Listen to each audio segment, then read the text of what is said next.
Hello friend, চলে আসলাম আমার সাথে ঘটে যাওয়া একটি ঘটনা তোমাদের সাথে শেয়ার করতে। তোমরা হয়তো অনেকেই বিশ্বাস করবে না, ভাববে হয়তো আমি অনেক বাড়িয়ে বাড়িয়ে বলছি, কিন্তু তা না, এটা আমার সাথে সত্যিই হয়েছে।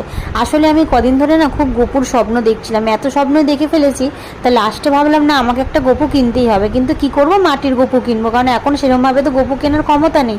তাই ভাবলাম চলো একটা গোপু কিনি। আর ঢুকতেই দেখো তোমরা এই গোপুটাকে খুব পছন্দ করেছিলাম। আর মুখটা দেখো কত কিউট লাগছে না, মনে হচ্ছে কত হাসি আর কত আনন্দ আমার সাথে যাবে বলে। তা যাই হোক, তাকে আমি রেখেছিলাম আমার দাদার বাড়িতে, কিন্তু তাকে তারপর নিয়ে গেছি মায়ের বাড়িতে। দেখো তার মুখটা তোমরা একটু খেয়াল করো, আগের মুখ দেখেছো আর এখনের মুখটা দেখো। তার মনে কত কষ্ট, আমি ওকে রেখে আসছি। ভাবলো যেহেতু আমি প্রোগ্রামে যাবো, তাই ওকে আমি মায়ের বাড়ি রাখতে গেছিলাম। মাকে বলেছিলাম মা তুমি একটু খাবার দিও, কিন্তু না, ও থাকবে না, ও চলে গেল আমার সাথে প্রোগ্রামে। দেখো প্রোগ্রামে গিয়ে ওখানেই কষ্ট মষ্ট করে থাকবে।